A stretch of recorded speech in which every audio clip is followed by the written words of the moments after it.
आजचा जो विषय आहे आपला तो आहे शास्त्रोक्त पद्धतीने शेळी पालन. मित्रांनो, आपल्याला माहिती आहे की आपला देश कृषीप्रधान देश आहे, परंतु आपल्या देशातली 95% जास्त शेती ही कोरडवाहू आहे. आज आपल्या विदर्भातल्या लोकांना, या ठिकाणी जे शेतकरी बंधू बसलेले आहेत, त्यांना शेतीची काय परिस्थिती सांगायची गरज नाही. अत्यंत वाईट परिस्थिती आहे, दयनीय परिस्थिती आहे. आपल्याकडे मागच्या यावर्षी अत्यंत कमी पाऊस पडला, उशिरा पाऊस पडला. त्याच्या पावसाची जी डिस्ट्रीब्युशन होती विभागणी बरोबर झाली नाही. पिकांची परिस्थिती बऱ्याच ठिकाणी दयनीय आहे. जिथे सिंचनाची सोय आहे तिथे ठीक आहे, पण बाकीच्या ठिकाणी अत्यंत दयनीय परिस्थिती आहे. आताच नुकताच मी मागच्या महिन्यामध्ये अकोला, अमरावती, वाशिम, बुलढाणा, जळगाव पर्यंत दौरा करून आलो. शेतकऱ्यांची परिस्थिती बघितली. मागच्या 27 वर्षांमध्ये मी पूर्ण देशात फिरलेलो आहे. सांगण्याचं तात्पर्य एवढंच आहे की शेतीला जोडधंदा अत्यंत आवश्यक आहे, परंतु जोडधंदा करताना तो आपल्या या विभागामध्ये योग्य ठरेल की नाही याचा विचार करणं अत्यंत आवश्यक आहे. आणि म्हणून तसा तर डेअरीचा व्यवसाय आहे, एमू पालन करता येतं, ससे पालन करता येतं, कोंबडी पालन करता येतं, अनेक पशुपालनाचे अनेक विभाग आहेत. परंतु आज आपण म्हणाल की फक्त शेळी पालनच का? शेळी पालनाचं अनन्यसाधारण महत्व आहे. कारण आपला जो देश आहे उष्णकटिबंधीय देश आहे, आणि या उष्णकटिबंधीय देशामध्ये आणि आपला महाराष्ट्र सुद्धा, आता बघा हा डिसेंबरचा महिना आहे आणि अजूनही थंडी पाहिजे तशी पडत नाहीये. आणि या उष्ण वातावरणामुळे डेअरी सारखा व्यवसाय जो आहे तो योग्य प्रकारे चालत नाही. त्यामध्ये उत्पादन कमी येतं, दूध उत्पादन कमी होतं, तो फायदेशीर राहत नाही. कोणताही धंदा, कोणताही पूरक व्यवसाय हा फायदेशीर ठरला पाहिजे, हा आपला प्रयत्न असला पाहिजे. नाहीतर त्यात शेतकऱ्याला नुकसान होता कामा नये, कारण शेतकऱ्याची परिस्थिती आधीच दयनीय आहे. आता शेळी पालनाचं महत्व बघूया. जागा कमी लागते. शेळी हा जो प्राणी आहे छोटा प्राणी आहे. मोठ्या जे जनावर असतं गाय किंवा म्हैस, याला जवळपास 35 ते 40 चौरस फूट जागा लागते आणि शेळीला फक्त 12 चौरस फूट जागा लागते, 4 फूट बाय 3 फूट. भांडवल कमी लागतं. अगदी तुम्हाला 2 ते 3 हजारामध्ये एक शेळी मिळू शकते. जर चांगली दुधाळ गाय किंवा म्हैस घेतो तर 50,000 रुपये पाहिजे आणि आपल्याला एक शेळी 5,000 पर्यंत आरामात मिळू शकते. औषधाचा खर्च कमी लागतो. शेळीचं जे सरासरी वजन असतं ते फार झालं तर 20 किलो, 30 किलो, 40 एवढं असतं. आणि बोकड फार झालं तर 40-50 सर्वसाधारण म्हणतो, याच्यापेक्षा जास्त वजन असतं तर त्याच्यामुळे त्याचा डोसही कमी असतो, म्हणून औषधाचा खर्च कमी लागतो. चारा पाणी कमी लागतं. मोठ्या जे जनावर आहे गाय किंवा म्हैस, त्याला 50 किलो चारा लागतो. एका शेळीला एका दिवशी फक्त 5 किलो चारा लागतो. सहज करता येतो. जर आपल्याकडे जर काही वज्रावळला फिरता फिरता गेलो, अनेक ठिकाणी आपल्याला कच्छ, गुजरात आणि राजस्थान मधले काही लोक शेळ्या मेंढ्या घेताना आपल्या पाहायला दिसतात. एक माणूस जो चांगला प्रशिक्षित असतो 500 जनावर तो सांभाळू शकतो. आणि गाय किंवा म्हैस जर असली आपल्याकडे, एक जरी असली, तर तिला शेण काढायला, दूध काढायला आणि तिची बाकी देखभाल करायला आपल्याला एक माणूस वेगळा लागतो. म्हणजे हा अगदी सहज करता येण्यासारखा व्यवसाय आहे. शेतीसाठी खत मिळतं. शेळ्यांपासून आपल्याला लेंडी खत मिळतं. त्याच्यामध्ये जे उत्कृष्ट सेंद्रिय खत आहे त्याच्यामध्ये नत्र, स्फुरद आणि पालाश हे अगदी 1 ते 1.5% असते.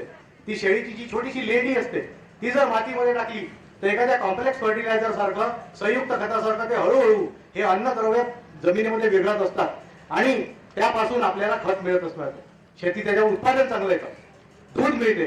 एक शेळी कमीत कमी 1 पाव पण दूध देऊ शकते. आणि आपल्या देशामध्ये हा अतिशय, आपला देश हा जैवविविधतेने भरलेला देश आहे. 22 वर्णित जातीच्या शेळ्या आपल्याकडे आढळतात आणि त्याच्यापासून आपल्याला एक शेळी आपल्याकडे 3-3 लिटर दूध देते. राजस्थानमध्ये मी 12 वर्ष नोकरी केली. त्या ठिकाणी माझ्याकडे मारवाडी शेळ्या मी पाळल्या आपल्या हाताने आणि एका शेळीचं 3 लिटर दूध मी माझ्या हाताने काढलेलं आहे. सकाळी 2 लिटर, संध्याकाळी 1 लिटर. जमनाबारी सारख्या, ज्याला मिल्क क्वीन म्हणतात, ती शेळी आपल्याकडे आहे, ते 5 लिटर एका दिवशी दूध देते. केस आणि तंतू मिळतात. शेळीचे जे केस असतात ते सुद्धा कामात येतात. आपल्याकडे करत नाही, हा भाग वेगळा. परंतु राजस्थानचे लोक त्याच्यापासून उत्कृष्ट अशा दोऱ्या बनवतात आणि त्या दोऱ्यांपासून खाटा मिळतात. अनेक प्रकारच्या वस्तू त्यापासून तयार होतात. चालता फिरता डिमांड ड्राफ्ट म्हणतो आपण. आज आपल्याला एक पैशाची गरज आहे. तुम्हाला बसल्या जागी 3 ते 4 ते 5 हजार रुपये आरामात एक शेळी मिळतो. हा बसल्या जागी आपल्याला पैसा मिळतो, पण आपल्याला डिमांड ड्राफ्ट असं म्हणतो आम्ही. दुष्काळात उपयोगी असा व्यवसाय आहे. अगदी वाढलेल्या काड्या खाऊन सुद्धा हा हे जनावर जिवंत राहू शकते. राजस्थान मध्ये केंद्रीय शुष्क क्षेत्र अनुसंधान संस्थान, सेंट्रल ऍडिशनल इन्स्टिट्यूट, इथे 12 वर्ष नोकरी केली. त्या ठिकाणी मी प्रयोग केले. शेळीला 2 दिवस पाणीच पाजलं नाही, 3 दिवस चारा खाऊ घातला नाही. शेळी मेली नाही, मेंढ्या मेल्या नाही. त्यांचं फक्त वजन कमी झालं, एवढाच फरक पडला. तर तेवढं खाऊन पिऊन सुद्धा, वाळक्या काड्या खाऊन, आपल्याकडे तर बरीच हिरवळ दिसते, वाळक्या काड्या खाऊन सुद्धा हे जनावर जिवंत राहतं आणि आपल्याला दूध आणि तंतू आणि मांस देतं आणि खत सुद्धा देतं. म्हणून आज दुष्काळ सुद्धा उपयोग. राजस्थानमध्ये 2-2 वर्ष पाऊस पडत नाही. 1990 मध्ये जेव्हा मी त्या ठिकाणी होतो, 2 वर्ष पाऊस पडला नव्हता म्हणे व्यवस्थित. तिसऱ्या वर्षी पाऊस, त्याला जर 1 वर्ष पाऊस पडला दुष्काळ म्हणतात, तर 2 वर्ष पडला तर दुकान म्हणतात, आणि 3 वर्ष पाऊस झाला तिकाल म्हणतात. एवढं होऊन सुद्धा त्या ठिकाणी जनावर जिवंत राहतात आणि त्या शेतकऱ्यांना उत्पादन करतात. त्यांच्याकडे फक्त 300 मिलीमीटर पाऊस पडतो, आपल्या विदर्भात 1200 मिलीमीटर पाऊस पडतो. पण आपल्याकडे हा व्यवसाय आपण करत नाही, कारण याच्याकडे आपलं थोडं दुर्लक्ष झालेलं आहे. याकडे शेतकऱ्यांनी बंधुनी लक्ष द्यावं, हीच माझी विनंती आहे. आखाती देश जे आपले दुबई आणि तिकडे जे बाकी जे देश आहेत, त्या ठिकाणी भारतीय बकऱ्यांना फार मोठी मागणी आहे, कारण त्याच्या मांसाला हे सेंद्रिय मांस म्हणतात. कारण आपल्या ज्या शेळ्या आहेत, 90% जास्त लोक हे आपल्या पारंपरिक पद्धतीने व्यवसाय करतात आणि जंगलामध्ये चालतात. तर जंगलातल्या या वनस्पतीवर कोणतेही कीटकनाशक फवारल्या जात नाही आणि त्यावर कोणतेही खत टाकल्या जात नाही, आणि म्हणून आपोआपच या वनस्पती सेंद्रिय, आणि याच्यावर चालणारे हे जनावर, याचा मांस म्हणजे सेंद्रिय मांस, याच्यापासून मिळणारं दूध म्हणजे सेंद्रिय दूध असं संबोधले जाते. म्हणून तिथे फार मोठी मागणी आहे. आपल्याकडे जे मुस्लिम बंधू असतात, त्या मुस्लिम बंधूला एक सण येतो बकरी ईद. या बकरी ईदला त्यांना कुर्बानीसाठी एक जनावर लागतं, त्याला बकरा, आणि याला कुर्बानी बकरा असं म्हणतात. आणि हा कुर्बानी बकरा जर आपण बनवले तर आपला एक बकरा 50,000 ते 2 लाख 3 लाखाला एक विकला जातो. एक जरी बकरा विकला गेला तर आपल्या पूर्ण वर्षाचा नफा आपल्याला मिळू शकतो, आणि म्हणून याला फार मागणी आहे. आता सगळीकडे फ्लॅट कल्चर आहे, तिथे सुद्धा त्याच्या आखाती देशांमध्ये आता फ्लॅट व्हायला लागले. तर याचा तंत्र असं आहे की जेव्हा कुर्बानीसाठी जे जनावर आपल्याला कुर्बानीसाठी किंवा कत्तल करण्यासाठी वापरते, पहिले विकत घेऊन त्याला पाळावं लागतं, त्याला पुत्रावर प्रेम करावं लागतं, आणि मग त्याला कुर्बानी द्यावी लागते. तर त्या फ्लॅट मध्ये कसं ठेवणार, तो तिथे लघवी करेल, तिथे लेंड्या टाकेल. म्हणून ते लोक सरळ इथून प्लेन भरभरून विमानाने त्या ठिकाणी जनावर भारतातले जातात या बकऱ्या, आणि त्या ठिकाणी वीजच्या आधी ते विकत घेतात आणि सरळ कापतात, आणि मग त्याला काही भाग वाटतात आणि काय त्याला अशा पद्धतीने त्याची स्टोरी आहे. तर यांचं निर्यात मूल्य अतिशय जास्त आहे. इतकं अनन्यसाधारण महत्व आहे शेळी पालनाचं. खूप काही आहे, परंतु आपल्याला बरंच काही सांगायचं. आपण पुढच्या भागाकडे वळूया. हा, आता शेळ्या ज्या आपल्याकडे पाळल्या जातात त्या मुख्यत्वे करून 3 पद्धतीने पाळल्या जातात. पहिली पद्धत आहे पारंपरिक. या चित्रामध्ये आपण बघता की एक शेळी पालक आपल्या या शेळ्या घेऊन जातात. याच्यावर तुला काय लक्षात येतं की यामध्ये थोडा कोणत्या ह्या अवर्णित शेळ्या, कोणती तर भुऱ्या रंगाची आहे, कोणती काळ्या रंगाची आहे, कोणी पांढऱ्या, सगळ्या मिक्स आहे, रंग वेगवेगळा. या वर्णित जात, याला अवर्णित जात म्हणतो. यांची जी कार्यक्षमता पण वेगवेगळी, दूध देण्याची क्षमता वेगळी, त्याची पिल्लं देण्याची क्षमता वेगळी, पिल्याचं वजन वेगळं, सगळं वेगवेगळं असतं. तर म्हणून ही पारंपरिक पद्धत. याच्यामध्ये काय करतात, पारंपरिक पद्धत, एक्सक्लुसिव्ह पद्धत म्हणजे काय, शेळ्या फक्त चरायला सोडून देतात, संध्याकाळला कोंडून देतात. त्याच्यामध्ये पुढे ज्या भाषणामध्ये मी सांगणार आहे त्यापैकी कोणतेही त्याचा शास्त्रोक्त पद्धतीने प्रजनन किंवा त्याचा आहार व्यवस्थापन किंवा दुग्ध व्यवस्थापन किंवा आरोग्य व्यवस्थापन किंवा लसीकरण केल्या जात नाही. म्हणून याला पारंपरिक पद्धत म्हणतात. ही पद्धत फायद्याची नाही, कारण याच्यामध्ये शेळी वणवण भटकते आणि तिला चारा मिळत नाही. जंगलं कमी झालेलं आहे, पूर्ण कमी झालेले आहे. जो चारा मिळतो तो निकृष्ट प्रतीचा मिळतो, त्याच्यामध्ये प्रथिनांची कमतरता असते, खनिजांची कमतरता असते, आणि असा निकृष्ट प्रतीचा चारा खाऊन त्या शेळीला काही मिळत नाही विशेष, तिचं वजन वाढत नाही. आणि जर काही तिला मिळालं तर त्या चालण्या फिरण्यातच अन्नद्रव्य खर्च होते, तिचं शरीर कृश राहते. अशी शेळी फार झालं तर 15 ते 20 किलोची राहते. ती कापल्यानंतर त्याच्यामध्ये मांसाचं आणि हाडाचं प्रमाण फक्त 50-50%, म्हणजे फक्त 10 किलो मांस मिळते. तर त्याच्यामुळे या शेळ्यांना काही विशेष अशी किंमत मिळत नाही, आणि म्हणून शेळी पालन किफायतशीर होत नाही. तर हे या याच्यामधल्या त्रुटी आहे. तर आपण हे आता बंदिस्त शेळी पालन, एक नवीन फॅक्ट निघालेलं आहे की शेळ्या बंदिस्त. याच्या सुरुवातीला मी तुम्हाला दाखवलं होतं की ह्या ज्या दाखवत्या ज्या जंगली शेळ्या ह्या मॉर्खोर म्हणतात. तर या मॉर्खोर ज्या शेळ्या आहेत, तर या शेळ्यांपासून या शेळ्यांची आपली उत्पत्ती झाली. आज ज्या शेळ्या पाळतो आपण, तर या जंगली जनावर आहे. शेळी हा जंगली प्राणी आहे. आता या जंगली प्राण्याला तुम्ही एसी मध्ये आणि कूलर मध्ये ठेवाल तर या काही इथे तप देणार नाही किंवा याची कार्यक्षमता वेळ राहणार नाही. आता बघा इथे इथे गरमी होते, असं मला वाटतं हा कोट काढून फेकून द्यावा. हा फक्त तुमच्यावर इम्प्रेशन मारण्यासाठी घातलेला आहे. हे काही कामाचं नाही. आपण इथले आहोत म्हणून आपण गरमी आरामात सहन करतोय, बिना पाण्याने, इथे बिना पंख्याने बिना कूलरनी बसलो आहोत. तसेच या शेळ्यांना जर तुम्ही नाजूक बनवाल तर यांना रोगराई जास्त येईल. आणि याच्यामध्ये त्रुटी काय आहे, तर या शेळ्यांचं म्हणजे वजन मग अमाप वाढतं, आणि जेव्हा या गाभाण राहतात तर याच्या पोटातलं गर्भाशयातलं पिल्लू मोठं होते आणि कष्ट प्रसव आपल्याला माहिती आहे की शहरामध्ये जास्त सिझेरियन होतात, कारण त्यांना बायकांना व्यायामाची सवय नसते, त्यांचे जे मसल्स कमजोर होतात आणि त्याच्यामध्ये सिझेरियन जास्त होतात. तर या शेळ्यांमध्ये पण सिझेरियन होतात. आणि शेळी पालनाचा जो खर्च आहे, समजा 100 रुपये आपण गृहीत धरला, यातले 60 ते 70% खर्च त्याच्या आहारावर होता. आणि मग बंदिस्त शेळी पालन केलं आणि पारंपरिक केलं, तर पारंपरिक पद्धतीमध्ये जसे राजस्थानचे लोक करतात, एकही पैसा खर्च करत नाही. आणि त्या शेळ्या ते लोक कुरणावर जातात, एकही पैसा हा 70 रुपये त्याचा वाचतो. आणि बंदिस्त शेळी पालन केलं तर हा 70 रुपये खर्च आपल्याला खिशातून करणार, तो उलट सिझेरियन असतो. म्हणजे आपला खर्च वाढतो, त्याच्यामुळे हा किफायतशीर राहत नाही. मग आता तुम्ही म्हणाल की मग काय करायचं? तिसरी पद्धत सेमी इंटेन्सिव्ह, अर्धबंदिस्त, सुवर्ण मध्य, या दोन्ही पद्धतीच्या मधली. म्हणजे हे आमच्याकडची शेड आहे, हे फक्त तुम्हाला याचं काय आहे, तर शेळ्यांना चरायला पाठवतात. शिफारसीप्रमाणे रोज 5 ते 6 तास शेळ्यांना चरायला पाठवायला पाहिजे. म्हणजे यांचा जो खाण्यापिण्याचा खर्च तो वाचतो. नंबर 2 काय होतं की याला खुऱ्या खाऊ घालतात ऍडिशनल, त्याच्या गरजा भागवण्यासाठी. याला म्हणतात सेमी इंटेन्सिव्ह म्हणजे अर्धपद्धती. ही सगळ्यात 27 वर्षांचा अनुभव तुम्हाला सांगतो, ही पद्धत सगळ्यात बेस्ट आहे. राजस्थानमध्ये मी मारवाडी शेळ्या पाळल्या, तर आम्ही हीच पद्धत वापरली. आणि इथे उस्मानाबादी शेळ्या पाळतोय 2001 पासून, तर आम्ही हीच पद्धत वापरतो. आता शास्त्रोक्त पद्धतीने शेळी पालन कसं करावं हे थोडक्यामध्ये. पहिला महत्वाचा मुद्दा, शास्त्रोक्त पद्धतीने शेळ्यांची निवड. दुसरा मुद्दा, शास्त्रोक्त पद्धतीने शेळ्यांचं प्रजनन. तिसरं, शास्त्रोक्त पद्धतीने आहार व्यवस्थापन, शास्त्रोक्त पद्धतीने दुध व्यवस्थापन, सामान्य व्यवस्थापन, आरोग्य व्यवस्थापन, आवास व्यवस्थापन, शास्त्रोक्त पद्धतीने हिशोब ठेवणे, आणि सर्वात महत्वाचं शास्त्रोक्त पद्धतीने विक्री करणे. आता एक एक करून आपण बघूया कसं करायचं. पहिला महत्वाचा मुद्दा, शास्त्रोक्त पद्धतीने निवड. शेळी पाळायची म्हणजे सरळ हिशोब आहे की एक पिलू झालं, मोठा झाला 5,000 रुपये, 2 झाले 10,000, 3 झाले 15,000, 4 झाले तर 20,000. म्हणजे जेवढे जास्त पिल्लं तेवढा जास्त फायदा.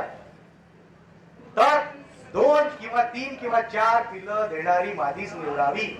आणि हळूहळू आपल्या कळपामध्ये 1 किंवा 2 पिल्लं देणारी किंवा 1 पिलू देणारी जी मादी आहे ती कळपातून काढून टाकायची. याला आम्ही कलिंग असं म्हणतो. जसं आपण शेतीमध्ये जास्तीत जास्त उत्पादन देणारी पिकाची जातो निवडतो, बेटी वगैरे, तसंच याच्यामध्ये करायला पाहिजे. दुसरं, ती चांगल्या वर्णित जातीची पाहिजे. उदाहरणार्थ उस्मानाबादी. आता का म्हणतोय, कारण 18 वर्षापासून आम्ही इथे शेळी पालन, जे वर्धा रोडला आमचं ऑफिस आहे, केंद्रीय कापूस संशोधन संस्था, तिथे ते कृषी विद्यार्थी ठेवले आहे. आणि आम्ही त्याच्यावर गहन संशोधन केलेलं आहे. आणि आम्हाला असं आढळलं या 18 वर्षांमध्ये की आमच्या 60% बकऱ्या या 2 पिल्ले देतात, 36% बकऱ्या 3 पिल्लं देतात, आणि 4% बकऱ्या 4 पिल्लं देतात. म्हणजे ह्या आमच्या निवडलेल्या शेळ्या आहे. अशा पद्धतीने आपण हे करायला पाहिजे. कारण फक्त आम्ही सध्या उस्मानाबादीचं नाव करण्याचे प्रयोग केलेले आहे. तशी मारवाडी चांगली असते, सिरोही चांगली असते, आणखी दुसऱ्या जमुनाबारी पण चांगल्या असतात, त्या आपण कुर्बानीसाठी वापरतो. तर अशा शेळ्या आपण वापरायला पाहिजे. ती सशक्त पाहिजे, निरोगी पाहिजे, कारण निरोगी नसले तर नुकसान जास्त होईल, वाहतूक जास्त होईल. चमकदार कातडी पाहिजे तिची, म्हणजे त्याचा आरोग्य चांगलं पाहिजे. त्रिकोणी आकार असलेला पाहिजे, म्हणजे जास्त चारा सामावून घेण्याची क्षमता तिच्यामध्ये असं आपण गृहीत धरतो. नर पण असा चांगल्या वर्णित जातीचा पाहिजे, सशक्त पाहिजे, आणि 1.5 वर्षाच्या वर पाहिजे, कारण त्याचे प्रजनन अंग व्यवस्थित विकसित झालेले असत असावे. आता हे बघा, एक चित्र दाखवलं, याच्यामध्ये तिचे 3 किंवा 4 पिल्ले घेतात. अशा प्रकारची शेळी आपल्याला पाहिजे. आता प्रजननासाठी नर कसा पाहिजे, तर 1.5 वर्षाच्या वर पाहिजे, दस्तपुस्त पाहिजे, डोळे पाणीदार पाहिजे म्हणजे निरोगी पाहिजे, कान सतर्क पाहिजे, कातडी तुकतुकीत पाहिजे, प्रजनन अंग त्याचा वृषण आणि शिश्न व्यवस्थित वाढलेला पाहिजे.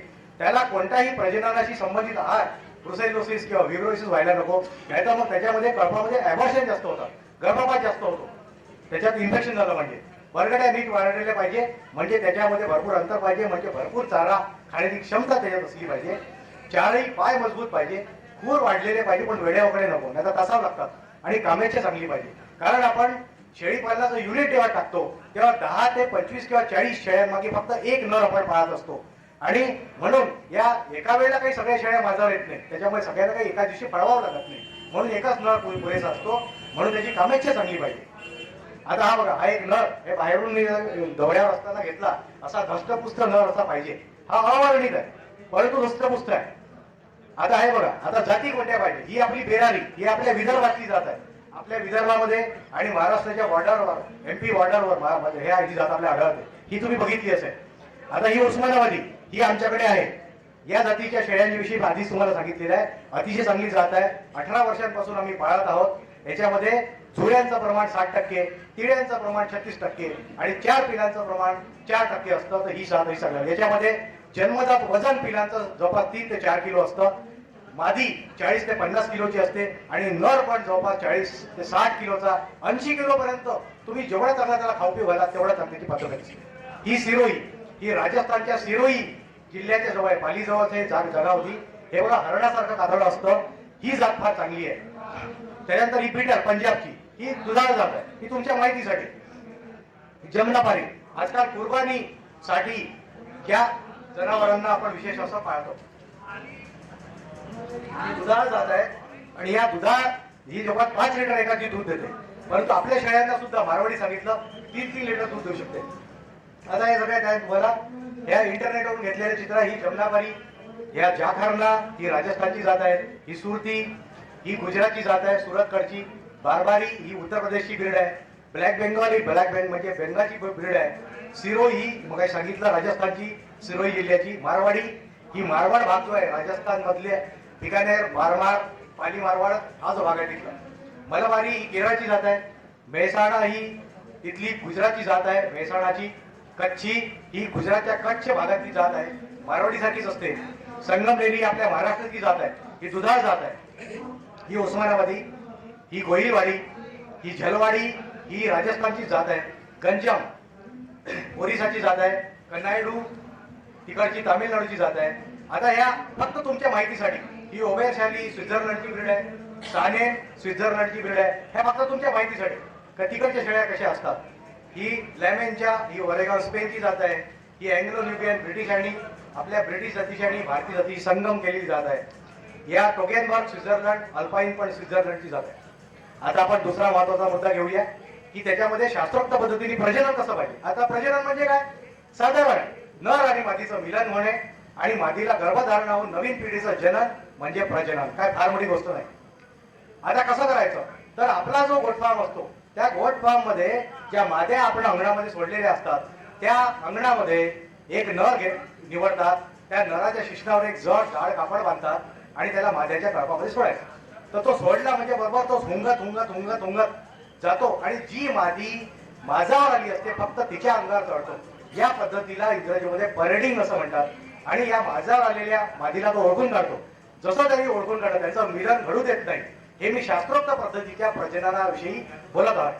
तर त्याच्यामध्ये त्याला असं ओळखून आलं म्हणजे मादीच्या मस्तकावर ओळख चिन्ह म्हणून थोडा शेंदूर लावून ठेवायचा आणि मग संध्याकाळी तिला सिद्ध नराकडून फळवून आणायचं. आता सिद्ध नर म्हणजे काय की ज्या नराशी मिलन केल्यानंतर मादीला जास्त पिलं होतात किंवा जो चांगला नर त्याला आपण सिद्ध नर असं म्हणतो आपण. तर त्याच्याकडून असं केलं आणि मग फळवून घ्यायचं. आता परत 21 दिवसांनी, दर 19 ते 21 दिवसाला माद्या माझावर येतात. त्या माझावर समजा ती परत आली म्हणजे ती फळली नाही असं समजायचं. आणि जर ती गर्भधारणा जर झाली असली तर ती फळाबाह्य होत नाही. आता अंदाजे जवळपास 5 महिने म्हणजे 150 दिवस तिचा गर्भकाळ असतो. तर 150 दिवसांनी तिची विण्याची अपेक्षित तारीख आहे असं लक्षात घ्यायचं आणि ती आपल्या एका वहीमध्ये त्याची नोंद करून घ्यायची. पुढे आता हे नर मादीचं मिलन हे त्या दाखवलेल्या चित्रामध्ये. यानंतर शेळी गर्भवती होते आणि गर्भवती होते, गाभण होते आणि ती नंतर 5 महिन्यांनी पिल्याला जन्म देते. जन्मताना त्याचा मजल म्हणजे नाकाचा भाग पहिले बाहेर येतो, समोरच्या खुराचा भाग पहिले बाहेर येतो. हे नॉर्मल पोस्चर आहे, ही त्याची नॉर्मल पद्धती आहे. जर उलट झालं त्याला पण पायाळू म्हणतात, त्यात शेळीला त्रास होतो, कष्ट कसं होतं.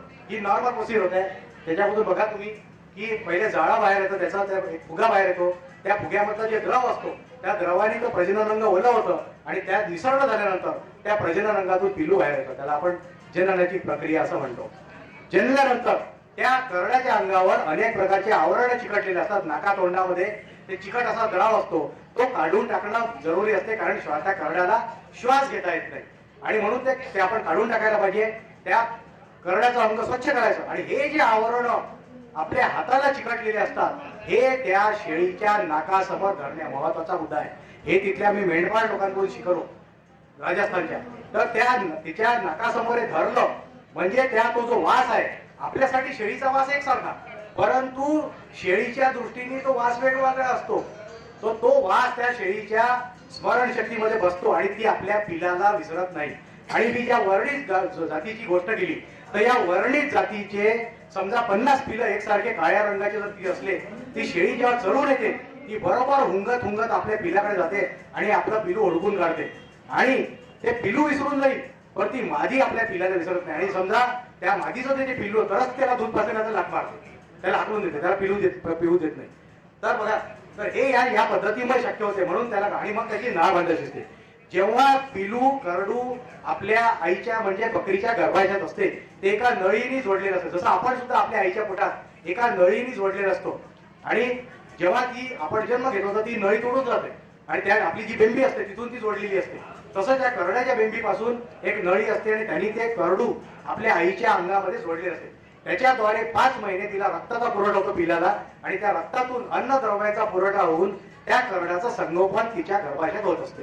जेव्हा जन्मते शेळी किंवा विते तर ती नळी तुडून जाते, तर त्या नळीला त्याच्या अंगापासून करड्याच्या अंगापासून 1 ते 1.5 इंच अंतरावर एका छोट्याशा दोऱ्याने आयोडीन किंवा टिंक्चर आयोडीन आपल्याकडे असते तर त्याच्यामध्ये बुडवून ती गच्च 2-3 गाठी मारायच्या आणि खालचा भाग स्वच्छ ब्लेडने कापून घ्यायचा आणि त्या ठिकाणी 2 ते 3 दिवस आयोडीन किंवा टिंक्चर आयोडीन किंवा डेटॉल त्या ठिकाणी लावायचं.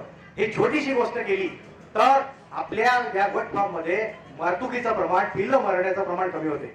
पहिल्या 9 महिन्यामध्ये मारतुकीचं प्रमाण जास्त असते, 6 ते 9 महिन्यामध्ये अजून कमी होते आणि पहिल्या 3 महिन्यात जास्त असते. ते प्रमाण यांनी कमी होते. हे 99% शेतकरी करत नाही आणि म्हणून मारतुकीचं प्रमाण मग म्हणतात आमचा गोट फार्म यशस्वी झाला नाही.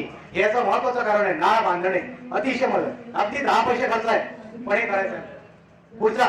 आणि मग हे स्वच्छ केल्यानंतर मग शेळी समोर चित्रामध्ये बघा की त्या ठिकाणी त्याला टाकायचं असते आणि मग त्याला शेळीला चाटू द्यायचं. पहिल्यांदा नाही टाकायचं, नाही तर ते आवरण शेळीच्या पोटामध्ये जातील. जर आवरण शेळीच्या पोटामध्ये गेले गळ्यामध्ये अडकू शकतात, तिला नुकसान होऊ शकते, दूध उत्पादन कमी होऊ शकते आणि शेळीला नुकसान होते. म्हणून तसं करा, पहिले आपण स्वच्छ करायचं आणि मग शेळीच्या पोटात टाकायचं. मग शेळी त्याला जेव्हा चाटते तर त्याच्या अंगामध्ये रक्त विसरण्याचा वेग वाढतो, करडू ताजतवानं होतं आणि मग तिला त्याच्याबद्दल इंटिमसी म्हणजे जवळीक निर्माण होते, पांढरा फुटतो आणि मग ती त्याला दूध पाजते. आता बघा की आता यात लिहिलेलं आहे मी की 5 महिन्यानंतर जेव्हा शेळी विते त्याच्या अंगावर त्याचा चिकट पदार्थ नाका तोंडातला काढून टाकायचा, ती आवरण शेळीला सुंगवायची असतात, मग कोरड्या पडक्याने स्वच्छ करायचं आणि मादीच्या समोर एक स्वच्छ कापड किंवा पोतं अंतरायचं, त्याच्यावर ते पिलू खाली ठेवायचं नाही तर त्याच्या अंगाला माती चिकटेल, तेच ती शेळी चाटेल, मग तिला संक्रमण होईल आणि हजार प्रॉब्लेम येईल. ते होऊ नये आणि म्हणून आपण अशा पद्धतीची काळजी घ्यायला पाहिजे. त्याच्यानंतर मग करड्याचे खूर खुरायचे, त्याच्या खुरांवर असा उघडलेल्या बटाट्यासारखा पदार्थ खोडून काढायचा, त्याची नाळ बांधायची आणि त्याला अर्ध्या तळाच्या चीक पाजायचा. चीक म्हणजे कोलेस्ट्रॉल, याच्यामध्ये गॅमाग्लोबिनचं प्रमाण जास्त असते आणि जशी छत्री आपलं संरक्षण उन्हापासून पावसापासून करते तसा हा चीक त्या करडाची रोग प्रतिबंधक शक्ती सुरुवातीला विकसित झालेली नसते, म्हणून आपल्याला चीक पाहतो. याच्यापासून अनेक संक्रमणापासून त्याचं रक्षण होते. तर नाळ बांधणे आणि चीक पाजणे या 2 अतिशय महत्वाच्या गोष्टी आपल्याला करायच्या आहेत. या 99% शेळीपालन करत नाही, म्हणून त्यांच्यामध्ये मारतुकीचं प्रमाण जास्त असते आणि म्हणून मग लोक फोन करतात की आमचा शेळीपालनाचा व्यवसाय हा तोट्याला ठरला. तर या 2 गोष्टी जरूर करायच्या. याच्यानंतर मादीला थोड्याशा पाण्यामध्ये गूळ आणि मीठ टाकून ते भाजायचं एक, आणि ते इलेक्ट्रोलाइट पावडर सुद्धा भाजू शकता आणि त्यांनी थोडा ताकवा येतो, थोडी ताकद येते. मग थोडीशी गव्हाची सोजी शिजवून त्यात थोडासा गूळ, चिमूटभर मीठ, चिमूटभर काळं मीठ टाकून त्याला त्या तिला खाऊ घालायचं, म्हणजे तिला शक्ती मिळते. आणि मग करड्याला आपल्या पहिल्यांदा जेव्हा करडू जन्माला येते ते लटपटते, त्याला उभं राहता येत नाही, त्याला आपल्या जवळ घेऊन त्या शेळीचा जो थन आहे किंवा माऊ म्हणतो आपण त्या तोंडात देऊन त्याला दूध पाजायचं आपल्या हाताने, मग ते शिकते. मग आपोआपच त्याला काही पुन्हा त्याने करत नसते. पुढे जाऊया आपण. हे करडू आपण चित्र दाखवत आहे. यानंतर त्या प्रजननयोग्य जो दर असतो त्याच्या आहाराचं व्यवस्थापन कसं करायचं थोडक्यात सांगतो. शेळी हा जो प्राणी आहे कोणता असो, त्याला झाडपाला, याला ब्राउझर म्हणतो, म्हणजे झाडपाला जास्त आवडतो. गावात खाता तो, परंतु त्याला झाडपाला जास्त आवडतो. बोरी आहे, बाबळी आहे, सिरस आहे, अनेक प्रकारचे वृक्ष आहेत, त्याचा पाला त्याला जास्त आवडतो. आणि एका बकरीला एका दिवशी 5 किलो चारा पाहिजे, त्यातला 4 किलो हिरवा आणि 1 किलो कोरडा चारा आवश्यक आहे. का बरं? कारण की नुसता हिरवा चारा खाऊ घातला तर भगवड लागेल शेळीला, म्हणून कोरडा चारा खाऊ घालणं पण आवश्यक आहे. आणि दुधामध्ये जर नुसता हिरवा चारा खाता दूध वाढेल, परंतु मलाईचं प्रमाण कमी होईल, म्हणून मलाईचं प्रमाण दुधामध्ये चांगलं राहतं कोरड्या चारामुळे. पण कोरडा चारा पण 1 किलो खाऊ घालणं आवश्यक आहे. याच्यानंतर खुराक खाऊ घालणं आवश्यक आहे. आता खुराक म्हणजे काय, इथे पडद्यावर लिहिलेलं आहे की एक प्रकारचं मिश्रण असतं, याच्यामध्ये भरडलेलं धान्य, याचे अनेक फॉर्म्युला, त्यातला एक फॉर्म्युला दिलेला आहे. 38 किलो धान्य जवळपास, डाळीची जोडी जवळपास 20 किलो, धान्याचा कोंडा 20 किलो, हे कोणती पण असो, भुईमुगाची असो किंवा तिळाची असो, कोणती पण 20 किलो, साधा मीठ 1 किलो आणि खनिज मिश्रण 1 किलो, असं 100 किलो मिश्रण तयार करून ठेवायचं. आणि यातलं किती खाऊ घालायचं शेळीला, तर जर मोठी शेळी असली तर जवळपास 350 ते 500 ग्रॅम, पण जर तिला 2 पिल्लं असले तर 100-200 ग्रॅम जास्त, आणि 3 पिल्ले असले तर 750 ग्रॅम तिला खुराक आपण खाऊ घालायला पाहिजे. तिला दूध यायचं असते, तर दूध बनणार कुठून? दूध हे रक्तापासून बनते आणि रक्त बनते चाऱ्यापासून, म्हणून तिला भरपूर प्रमाणात चारा खाऊ घालणं आवश्यक आहे. तर याच्या व्यतिरिक्त या नराला 100 ते 150 ग्रॅम मोड आलेलं धान्य आपल्याला खाऊ घालायचे. आपले व्हिटॅमिन ई आणि के असते, त्याच्यामुळे त्याची प्रजनन क्षमता, लैंगिक क्षमता टिकून राहते आणि त्याला जवळपास 25 ते 40 शेळ्या सांभाळायच्या आहे, म्हणून त्याची प्रजनन क्षमता, लैंगिक क्षमता टिकावूसाठी आपल्याला त्याला हे मोड आलेलं धान्य खाऊ घालायचं. पुढे करडांसाठी खुराक मिश्रण: मका किंवा ओट 25 भाग, शेंगदाण्याची ढेप 30 भाग, गव्हाचा कोंडा 17 भाग, ऊसाची मळी 5 भाग, साधं मीठ 1 भाग, व्हिटॅमिन मिश्रण त्यामध्ये पण 100 किलोला जवळपास 20 ग्रॅम टाकायचं आणि त्यांना 125 ग्रॅम म्हणजे अर्धा पाव खुराकला खाऊ घालायचा आहे. आता आहार व्यवस्थापन तुम्हाला ऑलरेडी मी सांगितलेलं आहे, ते त्या ठिकाणी आपल्याला करायचं आहे. आता या शेळ्या बघा, शेळ्यांना आज अशा बाजारू प्राणी आहे, खाली पडलेलं अजिबात आवडत नाही, सोनं टाका खाणार नाही त्यांना, म्हणून जो भागा आहे तो, कारण की जेव्हा सकाळी आपण शेळ्या चारायला पाठवतो आणि दुपारी या चरून येतात, बरेच लोक संध्याकाळी चारायला पाठवत नाही, मग दिवसाची 24 तास मग शेळीचं पोषण बरोबर होत नाही, वजन बरोबर भरत नाही, म्हणून जेव्हा चरून आणल्यानंतर झाडाच्या फांद्या, बाभूळ किंवा बोरी किंवा सिरस किंवा गिरीपुष्प किंवा हेटी या फांद्या कापून आणायच्या आणि एका ठिकाणी टांगून ठेवायच्या आणि शेळ्या अशा प्रकारचा काढून खातात. खुराक ह्या आमच्याकडचा फोटो आहे, आमच्याकडे जे उस्मानाबाद झाड आहे या त्यांना खुराक खाऊ घालतोय आम्ही त्यांना. आता ह्या शास्त्रोक्त पद्धतीने आवास व्यवस्थापन कसं पाहिजे. आता राजस्थानमध्ये बघा, तर नुसत्या काठ्यांचे कुंपण घालतात, ठेवून देतात, पण तिथे फक्त 300 मिलीमीटर पाऊस पडतो, आपल्याकडे 1200 मिलीमीटर पाऊस पडतो. तर पावसापासून त्यांचं संरक्षण करणं आवश्यक आहे, कारण त्यांना ओल आवडत नाही आणि ओल झाल्यामुळे त्यांना खुरीचा रोग होतो, अनेक प्रकारचे रोग होतात. म्हणून त्यांना साध्याचा गोठा, काही असा सिमेंट कॉन्क्रीटचा गोठा नको, साधी झोपडी, गवताची झोपडी पण चालते, गवताचा छप्पर असलेली आणि मातीच्या भिंती असलेली, आणि त्याच्यामध्ये फक्त 10 शेळ्या आणि 1 बोकड, अशा पद्धतीने छोट्या प्रमाणावर हा व्यवसाय आपण सुरू करू शकतो. तर गोठा उंचावर पाहिजे, हवेशीर पाहिजे, प्रकाशमान पाहिजे, कोरडा पाहिजे, कारण त्यांना ओल आवडत नाही, ओल सहन होत नाही, खुरी होते. उन्हाळ्यात थंड पाहिजे आणि हिवाळ्यात उबदार पाहिजे. तर साधं सांगितलं, त्याला फक्त गवता छप्पर टाकलं की तुमचा गोठा थंड राहतो. एका शेळीला गोठ्यामध्ये 12 चौरस फूट जागा पाहिजे, म्हणजे 100 शेळ्या पाहिल्या तर 1200 चौरस फुटाची शेड आपल्याला पुरेशी आहे. आणि अंगणामध्ये मात्र 14 चौरस फूट म्हणजे 1400 स्क्वेअर फुटाची शेड आपण करायला पाहिजे. यानंतर गोठ्याच्या समोरची भिंत फक्त 4 फूट उंच आणि बाजूच्या भिंती 15 फूट उंच पाहिजे आणि टोकाला 12 फूट उंच पाहिजे. छत कवेलो तुम्हाला ऍडजस्ट असतं पाहिजे, टिनाचं नको, कारण ते गरम होतं. आपल्याकडे तसंच उष्ण भाग आहे, त्याच्यामुळे त्यांना गरमी जास्त सहन होत नाही, ते चालणं बरोबर नाही तसं ते. आणि फरशी मुरूम टाकलेली पाहिजे, त्याला धुमस करून घ्यायचं, त्याच्यामध्ये मूत्र सोकलं जातं आणि ते आपल्याला चालतं. गोठ्याला लागून जाळीचं कुंपण असलेलं प्रांगण पाहिजे, एखादं घर तर सावलीचं झाड पाहिजे, आणि शेळ्यांना मुक्त गोठा आवडतो, त्यांना पाहिजे तसं बसू द्यावं. आणि बाहेर एक छोटीशी पाण्याची टाकी, एखादा ड्रम टाकून ठेवून द्यायचा, त्या ठिकाणी त्यांना एका शेळीला एका दिवशी 1 लिटर पाणी पुष्कळ असतं, 4 लिटर पुष्कळ जातं आणि एवढं त्यांना पाणी यात होऊन जातं. त्यानंतर त्यांचं सामान्य व्यवस्थापन. आता व्यवस्थापन म्हणजे काय, शेतकऱ्याच्या भाषेमध्ये आपल्याकडे जे काही स्त्रोत आहे, लेबर आहे किंवा आपल्याकडे वीज आहे किंवा चारा आहे, तेवढं वापरून कमीत कमी खर्चामध्ये जास्तीत जास्त उत्पादन कसं म्हणजे व्यवस्थापन. काय फार मोठी गोष्ट नाही. वेळेवर चालायचं, वेळेवर दूध काढायचं, त्यांचं रोज निरीक्षण करायचं, कोणाला काट्या जर लागला असेल तर काट्या काढायचा, मलमपट्टी करायची, त्यांना जर सुस्त असेल तर व्हेटरनरी डॉक्टरकडे घेऊन जायचं, इंजेक्शन लावून आणायचं. एक शेळीचं बिल तर आपला 5000 नुसार होते, त्याच्यापेक्षा डॉक्टरला 100 रुपयाची नोट दिली आपल्याला भाग नाही. आपली शेळी 5000ची आहे कमीत कमी, हे लक्षात घ्यावं. खरारा करायचा, खरारा करायचा म्हणजे त्याच्या अंगावर ब्रश फिरवायचा. त्याच्यामुळे काय होतं की त्याच्या अंगात रुधिराभिसरण वाढते, अंगातले लूज केस निघून जातात, अंगावरचे काही गोचे रुमाच्या निघून जातात. हा बिना पैशाचा उपाय.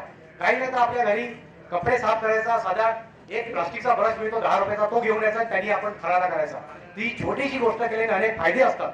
दूध उत्पादन वाढतं, तर ते आपण करायचं. खुरांची काळजी, खूर तासायचे, खुरामध्ये काटे असले तर काढून टाकायचे, एका छोटा चिमटा ठेवायचा आहे, 2 रुपयाचा चिमटा येतो, ते काढून टाकायचे. खच्चीकरण, खच्चीकरण पुढे येणार आहे, तर त्याचे जे अंडकोश असतात त्या अंडकोशामधल्या त्या अंडकोशाला रक्ताचा पुरवठा करणाऱ्या नळ्या आपण थिजून टाकतो. एक चिमटा येतो, बर्डिझो कॅस्ट्रेटर म्हणतात.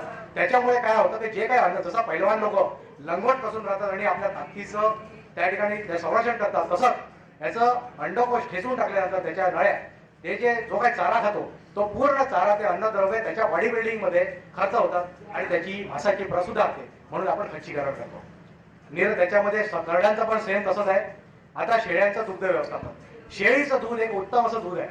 त्याच्यामध्ये जे दुधाचे कण असतात ते अतिशय बारीक असे असतात आणि म्हणून म्हशीचे मोठे असतात आणि म्हणून शेळीचं दूध पचायला अतिशय हलकं असतं आणि शेळीच्या दुधाला वास येतो. काय येतो? जसा पुरुषांच्या घामाला वास येतो, कारण आपल्यामध्ये विशिष्ट प्रकारच्या ग्रंथी असतात. तसंच जसा कस्तुरी मृगाच्या बेंबीखाली एक ग्रंथी असते, कस्तुरी ग्रंथी म्हणतात. त्याच्या तसंच या जो नर असतो त्याच्या शिंगाखाली कातडीखाली एक ग्रंथी असते. त्याच्यातला तो एक स्त्राव असतो, म्हणून त्या नराला एक विशिष्ट बोकडासारखा वास येतो, आपण ज्याला म्हणतो. तो आपणकडे 99% केसेसमध्ये आपल्याकडे नर आणि मादी एका ठेवतात, म्हणून तो वास शेळीला लागतो आणि तोच वास दुधाला. तुम्ही जर नर दूर ठेवला त्या दुधाला कोणताही वास येत नाही. राजस्थानमध्ये राहून मी 12 वर्ष शेळी मेंढीचं दूध प्यायला, काय मस्त दूध असते, एकदम टॉप दूध असते. फक्त नर दूर ठेवा, साधी गोष्ट. त्यानंतर दूध काढण्यात तिला खरारा करायचा, स्वच्छ ठेवायचं. दूध काढण्याआधी तिचे सळ स्वच्छ पाण्याने धुवून काढायचे, नाहीतर एका कोरड्या फडक्याने स्वच्छ करायचे एकदा दूध काढल्यानंतर. साधी गोष्ट, बिना पैशाची गोष्ट. दूध काढण्याआधी आपले तळवे स्वच्छ धुवायचे, तंबाखू वगैरे खायचा नाही आणि स्वच्छ हातात दूध काढायचं. म्हणजे ते दूध सुद्धा, आता मागे दिल्लीला डेंग्यूची साथ आली, 1,500 रुपये लिटर दूध विकल्या गेलं म्हणे. मूर्ख म्हणाय, काही शास्त्रीय आधार नाही त्याला, पण विकू दे ना, आपल्याला का फरक पडून राहिला? आपल्याला तर पैसे भेटून राहिले ना, 1,500-2,000 रुपये घ्या म्हणा, काही हरकत नाही. आपल्याला शेतकऱ्याला पैसे मिळाले म्हणून झालं. त्याच्यानंतर दूध काढण्याआधी तिला शेळीला धक्कामुक्की करायची नाही, कारण त्यांनी दूध उत्पादन कमी होतं. हळूवारपणे दूध काढायचं आणि स्तनदान झालेल्या शेळ्याचं दूध शेवटी काढायचं आणि काढल्यानंतर ते स्वच्छ फडक्याने गाळून घ्यायचं. अशी छोटीशी काळजी आपण घ्यायला पाहिजे. आरोग्य व्यवस्थापन, तिची तब्येत जर चांगली राहिली नाही तर तिचं चारा खाणं कमी होतं, वजन कमी होतं आणि आपल्या शेळीला भाव कमी मिळतो. या 3 महत्वाच्या गोष्टी आहे. पहिली महत्वाची गोष्ट म्हणजे लसीकरण, म्हणजे या रोगाच्या लसी तिला टोचून घ्यायच्या, म्हणजे तो रोग तिला होत नाही. दुसरा बाह्य परजीवी, म्हणजे गोचीड, गोमाशा, फ्लीज, पिस्सू, हे जे बाह्य परजीवी आहे ते रक्त शोषण करतात. रक्त शोषण केल्यामुळे खाल्लेला चारा शेळीच्या अंगाला लागत नाही आणि शेळ्यांची वाढ थांबते आणि म्हणून बाह्य परजीवीचा नायनाट करणं आवश्यक आहे. आणि तिच्या पोटामध्ये पण अंतर्गत परजीवी म्हणजे लंबकृमी, पर्णकृमी, पट्टकृमी अशा अनेक प्रकारचे कृमी होतात. ते रक्त आतमध्ये शोषण करतात, ते डोळे दिसत नाही, म्हणून त्यांना पण त्याचा नाश करण्यासाठी त्यांना औषध पाजावं लागतं. आता इथे बघितलेलं आहे, दिलेलं आहे की लसीकरण, की जानेवारीच्या महिन्यामध्ये, आता पुढचा महिना येतोय, प्ल्युरोन्युमोनिया, फुफ्फुस दाह होतो, तर तिच्या आंतर त्वचेमध्ये 0.2 ml एवढी त्याची लस टोचायची असते. दुसरा महत्वाचा शेळ्या मेंढ्यांचा रोग म्हणजे आंतरविषार, तो मेच्या महिन्यामध्ये 2.5 ml बाह्य स्पर्शी द्यायचं असतं आणि 14 दिवसांनी परत एक बूस्टर डोस द्यायचा. एप्रिल, मे आणि परत ऑक्टोबर, नोव्हेंबर मध्ये लाळ्या कुरकुत, फूट अँड माउथ डिसीज म्हणतात त्याला, तोंडातून लाळ गळते तो रोग, त्याच्यामध्ये पण त्याचा 5 ml चा त्या लसीचा डोस आहे, तो त्याला बाह्य स्पर्शी द्यायचा असतो. पिपिया, पेस्टडेस पेटिट्स रुमिनन्स हा एक अतिशय महत्वाचा रोग आहे. तर याची विरोधी लस पण फक्त 1 मिलीलिटर त्यांना टोचायची असते. ही लस बर्फात ठेवायची असते आणि बर्फात ठेवूनच त्यांना द्यायची असते सकाळच्या थंडावी. मे, जून मध्ये घटासारखा रोग असतो, गळ्याच्या गाठीला सूज येते, जनावर मरतात, त्या रोगाविरोधी लस 2.5 ml त्याला द्यायची असते. आणि मे, जून मध्ये 1 टाकी ब्लॅक क्वार्टर म्हणतो, त्या रोगाची लस त्याला द्यायची असते. बाह्य परजीवीपासून संरक्षण, स्वच्छता बाळगायची, खरारा करायचा, बिना पैशाचा उपाय. आणि जर काही झालं तर डेल्टा मेथिलीन औषध 2 मिलीलिटर या प्रमाणामध्ये वेगळ्या पंपात घेऊन फवारायचं. शेतीचा पंप वापरायचा नाही, महत्वाचं. आणि त्याच्या अंगावर फवारणी करायची, म्हणजे हे सगळे मरून पडतात. अंतर्गत परजीवींपासून संरक्षण करण्यासाठी तिला पानापूर म्हणजे फेनबेंडाझोल किंवा अल्बेंडाझोल किंवा थायबेंडाझोल कोणतंही एक औषध 3 महिन्यातून एकदा पाजरायचं, घोटा लावायचं तिला. आणि ही माजारू जनावर आहे, जेव्हा तिच्या अंगावर टांग मारायची, तिचं तोंड धरायचं आणि तिचा घोटा लावायचा. जेव्हापर्यंत ती औषध गिटत नाही तेव्हापर्यंत सोडायचं नाही, आता ती तोंडात धरून ठेवते आणि थोड्या वेळा जाऊन मी टोकून टाकते. तर तिचं नाक थोडंसं दाबायचं, जसं लहानपर्यंत आपण जनता सोचे पाहतो ते कसे ते तोंडात धरून ठेवतात आणि बरं त्या नाक दाबावं लागतं, तसं यांचंही नाक दाबावं लागतं. हिशोब ठेवायचा. हिशोब ठेवल्याशिवाय आपल्या शेतकऱ्यामध्ये आणि शेतजी लोकांमध्ये हाच फरक आहे. ते लोक लहान रंगाच्या चोपड्या लिहितात म्हणून त्यांची 3 मजली बिल्डिंग होते, आपली चोपडीच राहते, कारण आपण हिशोब लिहित नाही. हिशोब लिहिणं अतिशय महत्वाचं आहे. जन्मापासून मृत्यूपर्यंत शेळीचं प्रत्येक, एका शेळीसाठी एक छोटीशी वही करायची 10 रुपयाची, त्यात लिहून ठेवायचं. प्रत्येक शेळीसाठी एक पान ठेवायचं, किती पिल्ले झाले, नर झाला की मादी झाली, किती वजन झालं, हे सगळं लिहून ठेवायचं. बाजारामध्ये एक स्प्रिंग बॅलन्स मिळतो, जे आपल्या रजाईवाले असतात त्यांच्याकडे पाहिलं असेल, त्याच्या एक पोत्यावर ते रडून ठेवायचं, त्याचं वजन घेत राहायचं, ते 12 महिन्यापर्यंत लिहून ठेवायचं. आता महत्वाचा मुद्दा की शेळी पालनापासून जास्तीत जास्त फायदा कसा मिळतो. पहिला महत्वाचा मुद्दा, 2 मुलं असतात, उदाहरण देतो, की एक माणूस MSc असतो, दुसराही MSc असतो, पण एक MSc पोरगा अभ्यास न करता कोणीतरी बाबूगिरी करतो, दुसरा MSc झालेला पोरगा अभ्यास करून स्पर्धात्मक परीक्षा सरळ क्लास 1 ऑफिसर होतो, 50-60 हजारापासून नोकरीची सुरुवात करतो. बस उदाहरण तुमच्या समोर उभा आहे.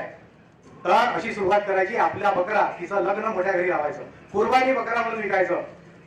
ईदला आपल्या धष्टपुष्ट करायचं, तिचे खूर बकऱ्यांचे ते तासून त्याला काळा रंग लावून बढिया करायचं आणि कुर्बानी बघायचं. 50,000 ते 3 लाख एका बकऱ्याची किंमत येते. एका बकऱ्यामध्ये पूर्ण एका वर्षाचा नफा निघून येतो. त्याच्यातून जे उरले सुरले, आता माझ्याकडे बऱ्याच लोक येतात गोट फार्म साठी, सर जनावर पाहिजे. कुठून देणार? आमच्याकडे फक्त 35 जनावर आहे. डेमॉन्स्ट्रेशन युनिट आहे. वर्धा रोडला आमचं ऑफिस आहे कृषी विज्ञान केंद्रामध्ये. ते फक्त लोकांना दाखवायसाठी आहे. त्यातले जास्तीचे बिले आम्ही विकतो वर्षातून 2दा. परंतु बाकी पण तुम्ही स्त्रोत, तुम्ही जागृत व्हा, तुम्ही स्त्रोत निर्माण करा. तुम्ही स्वतः, आता माझे मित्र इथे बोलणार आहेत, ते तुम्हाला सांगतील. तर ते स्त्रोत तुम्ही निर्माण करा. तुम्ही स्वतः गोट फार्म उघडा, आमचं तांत्रिक मार्गदर्शन घ्या आणि आमचा पत्ता इथे दिलेला आहे. एक मिनिट, हे आपण कंप्लीट करूया. ते प्रजननासाठी तुम्ही विकायचं. त्याच्यानंतर मग गोट फार्म साठी आणि उरलेल्या ज्या खेरखूर शेळ्या आहेत त्या फक्त मांसासाठी विकायच्या. लेंडी खत आपण एका ठिकाणी जमा करायचं, जमिनीत दफन करायचं, जमिनीवर टाकायचं नाही. 99% शेतकरी हे चूक करतात. जमिनीत दफन करायचं, त्याला पाणी टाकायचं, त्याला चांगलं 2 महिने सडू द्यायचं आणि ते काळा झालेलं खत, ते त्याचं ह्युमस डेव्हलप झालेलं तेच फक्त विकायचं. 2-3 हजार रुपये ट्रॉलीने विकल्या जाते. आणि गांडूळ खत पण तयार करू शकतो. त्याच्यामध्ये 30% लेंड्या, 70% कचरा गिंदा तो एकत्र करून त्याच्यात आपण गांडूळ सोडून गांडूळ खत तयार करू शकतो. आणि स्वच्छ दूध मगाशी मी तुम्हाला सांगितलं त्याप्रमाणे करू शकतो. अशा प्रकारे मित्र हो, आपण हा आपला शेळी पालनाचा व्यवसाय करायला पाहिजे. आता मी तुम्हाला सांगितलं यातल्या बऱ्याच गोष्टी तुम्ही कदाचित लक्षात राहणार नाही. आमचा हा पत्ता या ठिकाणी आम्ही दिलेला आहे. वर्धा रोडला खापरी नाक्याजवळ मेहन ब्रिज जो आमचा ऑफिस आहे, रोज 9:30 ते 4:30 या दरम्यान आम्ही भेटू शकतो. आता सध्या मी सुट्टीवर आहे, पण त्या ठिकाणी आमचे मित्र पण असतात. माझा फोन नंबर इथे लिहिला आहे 9850347022 आणि माझा पूर्ण 27 वर्षाचा अनुभव मी या पुस्तकामध्ये ओतलेला आहे. 2 पुस्तकं लिहिलेली आहेत मी, एक डेअरीवर आणि शेळी पालनावर. जर आपल्यापैकी कोणाची इच्छा असेल तर हे व्याख्यान झाल्यानंतर आपण घेऊ शकता माझ्याकडून. हे या ठिकाणी मी सगळ्या गोष्टी अतिशय थोडक्यामध्ये मराठीमध्ये शेतकऱ्याला समजेल अशा याच्यामध्ये मी लिहिलेल्या आहे. काही जबरदस्ती नाही आहे. तांत्रिक मार्गदर्शन मोफत आहे, परंतु पुस्तक स्वखर्चाने लिहिले असल्यामुळे मी त्याची थोडी किंमत द्यावी लागेल. धन्यवाद.